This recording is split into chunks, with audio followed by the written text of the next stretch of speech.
Hello, I'm Gary Quinn, and welcome to Ready, Set, Live. My guest today is an amazing singer, songwriter.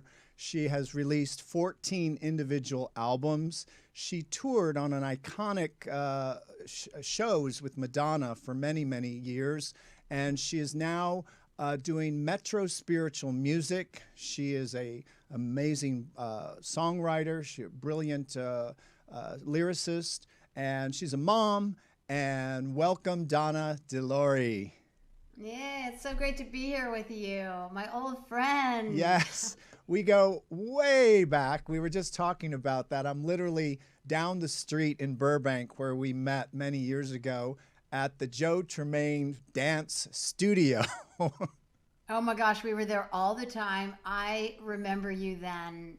You were, I think you had just moved here, or you were coming from Nashville, I believe. And I remember you said, I think I'm auditioning for Belinda Carlisle tour or something like that. I was doing Grease, so I was in dance class, so I was practicing dancing because I'd never really danced. And I remember you were talking about, you were always writing and singing, you acting, everything. What was that like? I know you were in Nashville, and people don't know your dad. I mean, he wrote the theme to MASH. He worked with Glenn Campbell. So you were exposed to music your whole life. I was so fortunate, and I come from a long line of musicians. Recently, my dad passed away 8 years ago, and I just found he started writing a book, and this is a message to everyone, and myself included. He got to page 23 and he stopped. And the book, it was so beautiful because it talks about our family and where we come from musicians. So it started with my great grandfather was French. He played cello. So he raised his kids to all play string instruments, and they all played they ended up living in Portland. So my grandfather grew up playing cello and singing. His mother was a singer and his sister was a violinist. And his mother played piano. So he was raised to be a musician. He ended up being a upright bass player for the Warner Brothers Orchestra films in the golden era. So he played on Gone with the Wind, Casablanca. He had a whole big career as a musician, and then kind of he was a tenor doing some opera and everything. Then he raised my dad to be a musician. My dad really actually had no choice because they saw the talent in him when he was really young, so they really pushed him and encouraged him. So he was raised to be a musician, and he went on to do really great things. He got out of the Air Force in Las Vegas. I know all this stuff so fresh because I just read the first 23 pages of his book. And he was really into Latin music there. He got into a Latin band when he got out of the service there, 1954, something like that. So you can imagine what Vegas was like at that time. And he had a love for Latin music. He ended up going back to Los Angeles and becoming a part of the Wrecking Crew. So he was one of the main musicians that played on all those records for Phil Spector, the Beach Boys, Pet Sounds, the Mamas and the Papas, Tina Turner. He did all this stuff. And then I came in, in the 60s. And I was I think my dad was doing, around when I was born, my dad was doing those Beach Boys sessions as a player, and then he went on to be a producer and everything. Then we moved to Nashville when I was 16. My mom died of breast cancer, and I was living with her. She passed, and then my dad and I went to Nashville and for a whole new start, And as you can imagine, I was so incredibly devastated and sad. Sure. For losing my mom. And so young, to process all of that, all I could do was really forge forward. I had my big dreams that my mom really supported me in. My mom even gave my dad money to cut demos on me when I was 15. We went to Nashville, and I tried to study dance there. I was an LA kid in Nashville. So I love Nashville, but it had its limitations unless you're a country songwriter, country singer at the time. So then I started coming back to LA and getting back into my, dance. I was like, woo, I'm in LA. I'm going to take dance classes, acting classes. That's, I think, when we were hanging out. Yes, that's when we met. And I remember we even auditioned for Paramount at Joni and Chachi. They were looking to do a spin-off, and I remember we went in with the boombox. And because you were interning there or something, so you had like the inn. Yes, right? yes. And it was like lunchtime in the commissary. So people are like eating their lunch, and then we pop up and do our little skit. I mean, I think what's so great is, when people meet, and I think it's a soul group connection, and I really believe this with family members or individuals, you may not see them for a long time, but when you're with them, it was always a connection. I mean, the minute I met you, it was almost like we were always connected somehow. And I think over the years, I think with people in a spiritual mindset, it's a soul group, and it's all about that same vision. You always had that vision of music, though. I think that was your purpose. There was no other choice, really. No. That's what you were supposed to do. It was, and honestly, like my daughter's applying for colleges now because she's in her senior year. Right. And it's like, I didn't ever apply for colleges. Like, I don't even think it was a thought, because by that time, moving to Nashville for my senior year of high school, I was like done, you know, I was ready to just go full force into the music business. I'm sure a lot of that had to do with my dad. Correct. But there was even like a music school there. I could have gone to Berkeley Music School in Boston. I think it was also like we didn't really have the money for that. It wasn't an option for me. Right. And now I get to live vicariously through Sophia. Right. And she's applying to all these great places, and like Berkeley and, NYU and all these places. So I think that's like, looking back, when I was that age back in Hollywood, like on my own, trying to like get a break and have my dreams come true. I mean, it's a whole nother story, but it was rough. I mean, literally sleeping on studio couches, waiting for the producer to come out of the control room so I could like pop up and have him listen to my demo tape. And so I wouldn't have to do like my 3-4 waitressing jobs. Maybe He'd hire me to sing on records. And you know what that was like. Correct. Anytime you meet someone like yourself, we had that energy together. So we helped lift one another up, and we shared our dreams. And correct. And it was a beautiful time. And those times in dance class, were so fun. And we were so free. And it was so beautiful because the music I remember dancing to. Do you remember like Stevie Wonder's records and the Jackson 5 and then I got to use all of that we studied in dance class when I worked with Madonna, of course. And I think that was a big reason why I got that job in 1987. Well, if you look at it, you were groomed. And there was and that's why I definitely feel everything is divine timing. Mm-hmm. We do things in our past. Everything I've ever done has groomed me to, speak and teach and do all of my work around the world, because it's quite normal for me, because you were groomed to dance, to sing, to write. And so when Belinda, the tour came up, or Madonna's tour, it was almost, that's what you were supposed to do to kind of springboard you to the next level.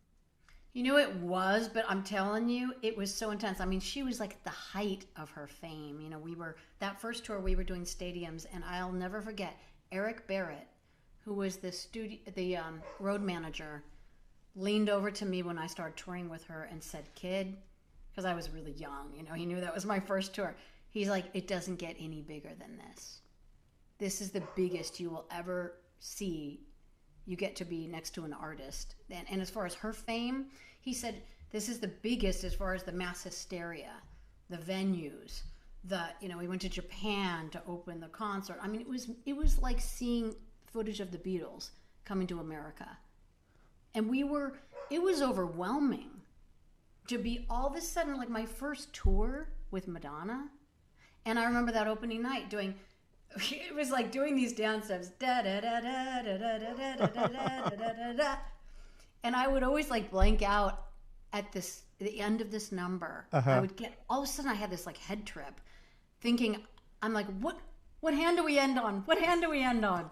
And the other singers had to say the right, I would always like have those moments of like, even when we were performing, can I do this? Can I do this? because it was so huge. And It's she funny, was driving not over like, here, I was listening to the radio. Guess what they were playing? Holiday. Da, da, da, and I was going, oh my yeah. God, Donna must have had to prepare on stage to do this whole number. And I mean, that must have been overwhelming when you're on a tour like that. I mean, you probably didn't relax until what, the first month? I mean, it was so No, stressful. it's it's all adrenaline, and we were all so young that it was like we do the show and then we dance all night. We go to clubs all night long dancing, and then get up in the morning and train and work out. And I'm like getting up and playing tennis with Sean Penn and whatever. I mean, you're in this fast lane, and it was. I mean, what an incredible experience that went on I for mean, you did 20 how many years. cities? How many cities did you do on the first Oh my tour? gosh, Like I don't 40? know. I mean, you were all over the world.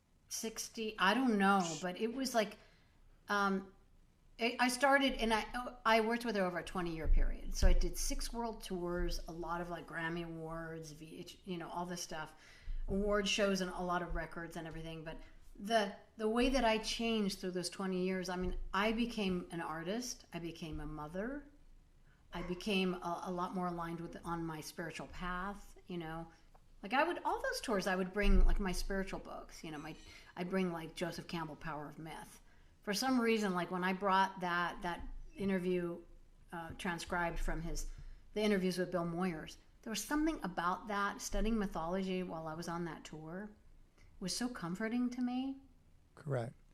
And whether it was that or Autobiography of a Yogi, Or you I were studying always, Ram Dass. yeah, I'd have like his quotes, his book, and open it up just to kind of like re-ground me. And it's funny looking back on all the tours, the people I hung out with the most were the vegetarian cook or the vegan cook, macrobiotic cook, the yoga instructor, the masseur. Those were early on. I felt more aligned with them, with my thinking and mindset. And you're in a situation like that, you have to find your people and your family. Correct. And it's a huge group. So anyway, over the years, I ended up the last 2 years bringing my daughter with me on tour, and having friends. I used to tell my friends, okay, I got this tour, everyone take 2 weeks. So they got to like look at the calendar, and it was like all expenses paid, and I paid them to help with my daughter. They'd have like a joining room, so they got to like pick what 2 weeks in the schedule they wanted to come out. And I'd have my friend, around me, and it was super fun, but a lot more challenging being a mom. Correct. And having to like run off the stage and get home, and I would give my daughter a bath and put her to bed at like 1 a.m. And also like always worried about like, did she eat her broccoli, from room service. Hi. It was like being a mom. I mean, it was 2 different people. I was like my old self of like the star on stage and everything. I just worry about myself all the time. And then thinking about, family and a child being out on tour. And the great thing is I could really relate with Madonna on that. Right. And she was a mom. So she was always kind of like obviously a role model for me in a lot of ways. And were you already eating vegan, or you'd already changed your diet? Were you doing yoga? Oh, yeah. I was, I started yoga like when I was back in LA. I went to this yoga center on Robertson. Oh, and yes. Rod Stryker was my teacher. And I always tell the story, it's so funny. Once in a while, I'll do like festival events with him and meet up with him again. We were so young. And I ended up getting into this whole group of people through that yoga center, where we went to the macrobiotic place that was on Fairfax and Melrose. Yes. It was a restaurant in a center. So early on, I was going to remember the Golden Temple. Yes, I used to go there. Right. So like we didn't even realize it at the time, but that was like our spiritual community. It was kind of like around restaurants. And there was a Naka. Absolutely. I mean, oh my gosh, on La Brea. It's closed now, gone. I know. But I know. So that was like the iconic places of health. We were way ahead of everything. I worked as a waitress at the Source on Sunset. Oh, Did you know really? that? Isn't that funny? They still had the best veggie burger ever. Yes, the veggie burger was great. I remember. It was really great. But yeah, I mean, I was into yoga then, but it was so, if you remember, like it was us being dancers and everything and movers, that it was natural for us to do that. But for the mainstream, I mean, it was so kind of So that was kind of the catalyst for you to start to move into the spiritual world music of kind of, it was a natural, once again, it's divine timing again. It was. And you know, when I was in London doing my first album in 1991, 92, and Stephen Hagg was the producer, and he had done like Pet Shop Boys, Susie and the Banshees. He was like a pop English producer. And I had discovered world music. I wanted tablas on my record. I wanted like African percussion and sitar. And he, you know, I had the big pop record deal with MCA Universal, so he tried to steer me away from that and say, look, you got to have a pop record. I mean, and so he tried to put some percussion in there and everything, but I had already really discovered world music, and that went along with the Eastern teachings and philosophies that I'd been reading for so long. It hadn't all merged yet. Mm-hmm. That's the thing, until I really like started getting back to yoga in the 90s, and I got away from my record deal, so I didn't have that pressure anymore to have a pop hit. And I ended up making my first indie record with a cellist, my writing partner, Cameron Stone. I started playing harmonium, which was just something that someone gave to me at a Hollywood party. They said, take this home and you can play your songs on it. And I took it home, and I mean, for like hours, it took me that long to get a sound out of it, because you have to pull all these stops and everything. And so I figured it out. I started playing my pop songs on the harmonium. Yeah. And then that, with going into yoga classes and having friends that were instructors, and they would say, do you want to play at the end of the class? So I'd say, okay. So I'd play my song, you know, love goes on and on and on. That was from Bliss. From my album Bliss. And then I just loved hearing music in yoga classes. Like, it was such a tool for me while I was practicing. And they were all world music records. And then I thought, well, I want to make this kind of music because it's so powerful and transformative, and I love it so much. And then there was a time when I walked into a sacred movement in Venice, and I discovered Krishna Das playing his harmonium in a room with a percussionist and maybe someone on the flute. The whole room packed with people singing these very simple melodies along with him, doing these mantras. And I just got like the chills. This feeling, it was so transformative and simple, and I just loved him. And I didn't know what they meant, nothing, you know. And it was just a big opening for me to want to do that kind of music, as well as being a singer-songwriter and doing English songs. I got this great, you know, another record company they were doing Kundalini Yoga with Guru Mukh. Right. They started a record company, and they came to me in late, I guess it was like 2000, around 2000 or something like that. 2002. And they said, well, do you want to do a yoga record? And I honestly knew like 3 mantras at the time. I just started learning and discovering, and I had all my friends, we all, like, who came up in this world music scene, we all started chanting. And it was like David Newman, Dave Stringer, you know, I'd been inspired by Jai Uttal, Wah, you know, there are artists that I really love, Snatam Kaur, of course. Mm-hmm. And we were all doing this kind of music, and it was like this. So then, well, it was so powerful, and I loved when you did Amazing Grace. Yeah. Oh my God, power! I mean, it was like moving.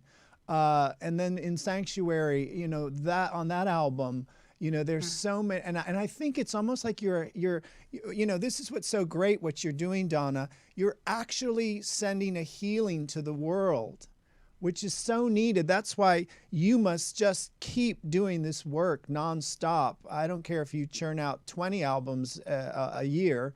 I mean, it's, you know, and my clients around the world love you. You know, they know so you. sweet. When I told them that you were doing an interview, because yoga and this spiritual mindset is everywhere now. But yeah, so you, Especially now, yeah, especially now. And so when you got the deals, were you focused on that, or did you give up the pop version?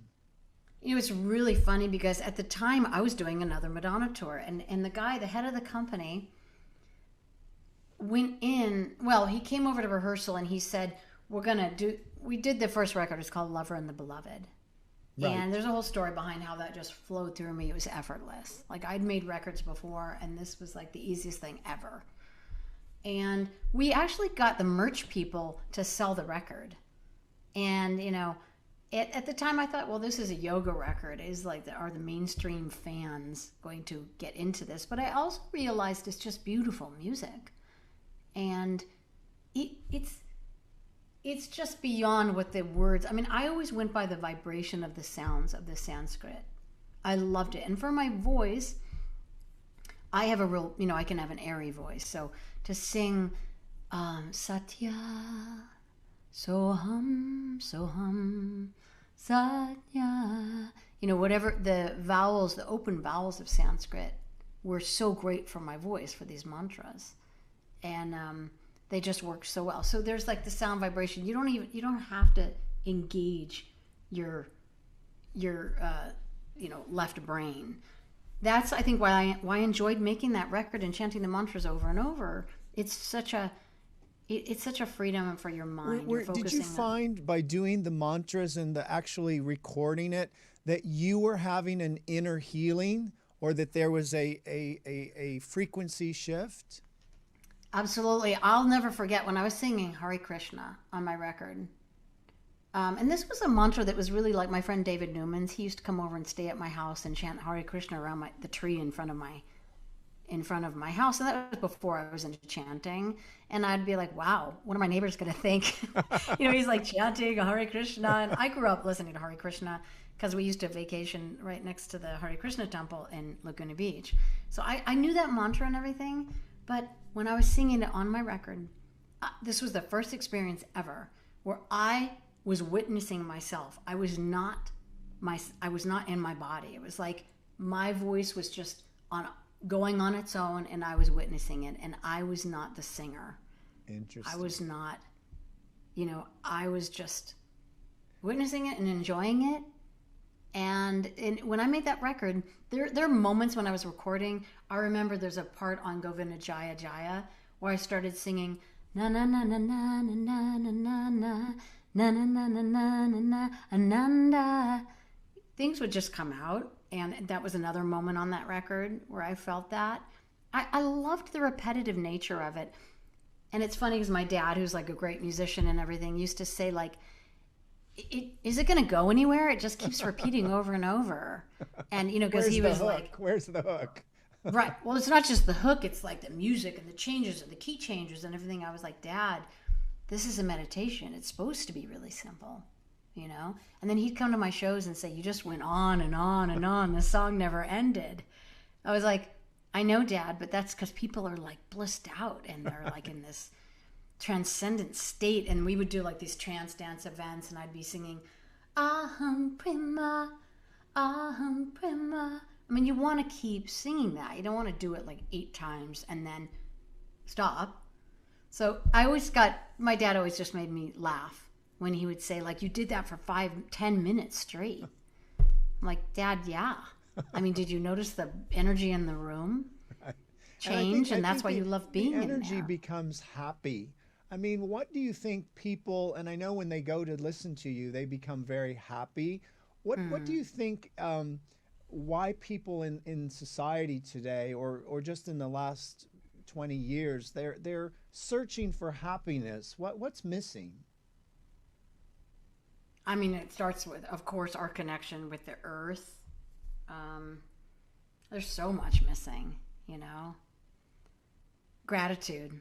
There you go. I think there's so much. I mean, I was eating dinner last night by the ocean, and I've had a hard time. Like I said to my husband last week, I walked into his office and I was like, I have a really hard time not being able to breathe. Like, look at, we have it really good. I mean, there's parts, of course, of the world, and right now in Northern California, Oregon, that it's horrible. But like I've not gone outside for a week, and I've like been by my air filter, you know, appreciating breathing deep, right? So we're at the ocean having dinner, and I'm breathing, and I'm thinking like everyone I'm with, my children and my daughter's boyfriend, thinking, are they appreciating this breath that we're taking right now? That there's no smoke in it, and we haven't been able to breathe for a long time like this, and it just starts there with the breath, right? And then it starts with our gift of life, and no matter what, we all have been dealt what we've been dealt with, the cards of our family dynamics and how we came in and our childhoods and everything, but we're alive. And I feel like this is such a miracle. And I feel like I've always known that. And I had, you know, my parents were divorced early on. My mom was very unhappy and angry. And there was a lot of like addiction in my family. My mom died early and everything. And I always had the sadness from circumstances of my life. You know, I feel like I was somewhat a sad child. Like I cried a lot. I had so much emotion. But then on the other side of things, I always felt really connected with nature and animals. And I always like was connected with my joy and my bliss. And that helped that my dad did music and I got to be around that a lot. But I always still felt like, thank God I got to see, I always thought about the good in everything. And then when I had heard that the Buddhist saying, all life is sorrowful, find the joys in the sorrows.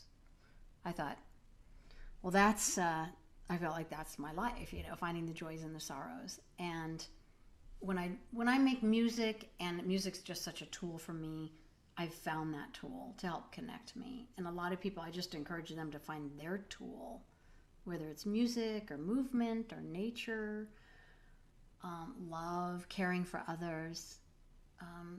I think it's just our society. It's like everyone being so spread out, the family, and then there's like not taking care of one another and being isolation. There's so much. I mean, we have to work on a daily basis. And the biggest thing that for me just comes back to like, I'm so grateful right now, no matter what's happening. I'm grateful for this. And what's been that's the Ram Dass teachings are. Yes. What's been the biggest lesson you've learned in this lifetime? Oh, like, it's like, how do you make God laugh? Tell him what your plans are. Uh-huh. That, you know, everything from like my career, my birth, birthing my children, everything that the perfect way I thought it was going to go, and the picture, and thinking I had control, and just being completely, you know, learning that that's not the case at all. Right. And finding the joys in the sorrow, and however it was, find that miracle in those moments. And it's as if everything was just, when you look back on it, that's the beauty of getting older and having wisdom, is you see that perfect thread that of how everything was meant to happen, and being grateful for it. And I think, you know, I had these big dreams when I was young about being a star, and of course then I got to be next to Madonna, and I was like, I'm 5 feet from stardom, you know, it's right there, and I want what she has, and comparing myself to her all the time. When later on, when I got to really dive into my own heart, make my own music, I realized, wait a second, my love for music isn't conditional that way. It's not, I don't have to be a star or get a certain amount of success to feel connected and to have this bliss with music. So I really honestly feel like I've fully realized that. When I look back on, like, I had the big record deal, they were trying to, you know, put me out there and have the big hits and everything, and I'm really like, I feel like I had the potential for that, but that was not meant to be for me. And now I can be there and serve and give more from this place, and I'm happy the way that my music's evolved, and I've got to evolve with my life, and I just pray every day to be a better person, to be more of service with my music, and better mother, better wife, you know. And I think that happens at different points of our lives. We have a epiphany that happens, and we make peace with that's not so important. that that's not the focus of our life. And I know I sort of had the same epiphany. And I said, you know, this is what I'm supposed to do. I'm doing it because I love it, not because I have to be famous or I have to do this. I think when you have the perspective of always just looking at the fame, you lose the quality of the message, and you lose the song, you lose the let's say the frequency of happiness or joy. And you see so many people walking around that are not happy because they're looking externally outside themselves. Well, if I had that hit record, I'd be happy. If I had a hit book, I'd be That's happy. huge, yeah. And really, we need to be happy right now. So people who are watching this, just be happy for no reason, because this is the moment we have all right now. And in this moment, it's a new beginning. And I think that's what's so inspiring about, you know, anything creative, because you're able to, let's say, touch people, move them. Who has inspired you? Who's been the biggest, let's say, inspirational person, spiritually or creative for you? Wow. And there can be many. There's so many. I mean, creatively, as an artist, Peter Gabriel. Okay. He's great. As a writer, as an artist, then Bono, U2. Okay. You know, all these artists that I love, it's so interesting. Emmylou Harris, I grew up listening to, and I love her. They all have a deep sense of spirituality, and I just have always, you know, I've related more to that. And also, like, Peter Gabriel's being so experimental, and he's just a great musician, and all this stuff that he talks about, it's he's talking a lot more about, like, he's deep, you know, with the subconscious mind, and it's his songs and the metaphors he uses and everything are incredible lyrically. Who else? I mean, there's, you know, spiritual teachers that I love so much. Thich Nhat Hanh, Deepak Chopra, you know, all of the great masters, of course, have Gandhi, Yogananda, who have brought the teachings to, you know, to really share them and give. And from this beautiful, just coming from this beautiful place of really wanting to help humanity and help lift people up and help open their hearts. I mean, there's so many artists that have inspired me, but now, you know, we have this, we get to be on, you know, if we are on social media, we get to be on there, and in this challenging time as well, I do get, you know, I could just scroll down, you know, follow Ram Dass or Thich Nhat Hanh and see like a quote and tune into the essence of their teachings and their perspective on life. And it is really helpful because it's a reminder. And I feel like we need as many reminders as we can get. Right. What was and it? I think by following people like that and keeping yourself always like positive affirmations, and we can do this, and surround yourself with people like that. And if you're on social media, I feel it's so important. Yeah, and I love on your posts on Instagram when you do those little spurts of concerts or on your piano and you're singing with the band. It's inspirational. I mean, people need a lift. And I know you and Nikki Harris go way back on the tours of Madonna. What was it like re-teaming with her when you did Rain, which is such a brilliant song? And the two of you, the voices, I mean, when I saw when you sang at Agape together, it was just like sisters. It was like, it just was like blending, like natural. Well, we are definitely soul sisters, and we have like a karmic path. I mean, I know it. The minute I met her, I felt it. I wasn't thinking like we're going to be friends forever, but the potential of our connection with each other, and a lot of like obstacles that we had to get through as friends and as sister. It was like we had a sisterly relationship. And so we had been connected all those years, but at the same time we were in a show where there was a lot of like, it was a competitive environment. You know, that's a whole nother story. Right. But you know what I mean? But you know what I'm saying. Yes. You know, a lot of ego. That's and for your book. Like, that's your book. we're comparing ourselves to each other. Correct. You know, Nikki's like the soul singer and everything, and I'm trying to be that way, you know, whatever, and I'm thinner than her, and she's trying to be that way, and whatever it was. We ended up, it was, I think it was like a day or two after 9/11, we did a concert at Staples Center. There was so much tension, there was so much stress. Actually, after that, we had a little falling out as friends. And that went on for a while. She actually called me on the phone, maybe it was a few months later. We hadn't spoken in a long time. And she said, I just have to tell you, I have news, something is happening in my life, and I wanted to just call you and tell you because I just felt I had to tell you. So she said, I'm pregnant. And I said, so am I. So we went through our pregnancy together. We both were not married and not in a, we both kind of were doing it on our own, actually. So we encouraged each other and lifted one another up, and we were there for each other. And our babies were born one day apart. Wow. And it's crazy. Soul sisters. Oh my God. So over the years, you know, we'd go away and come back together like this. And that was like, we had this moment that we both remembered on stage singing Rain with Madonna during the Girly Show. It was one of those peak moments of your life that you just, it's always with you. So I thought of that song and I kind of put it out there to her. Let's do, because we were so involved in the creative, I think the arrangement on that song. At that point, we were really involved with Madonna, performing with her, alongside her. And we were like, you know, really featured in that song. So we decided to do our own version of it. And we put it out there and the fans were going crazy. We got so much support. And then we decided to like really go in and record it. So we did that and put that out as a single, and it did really well. And we just, more than anything, we got to just hear that we're supposed to be singing together.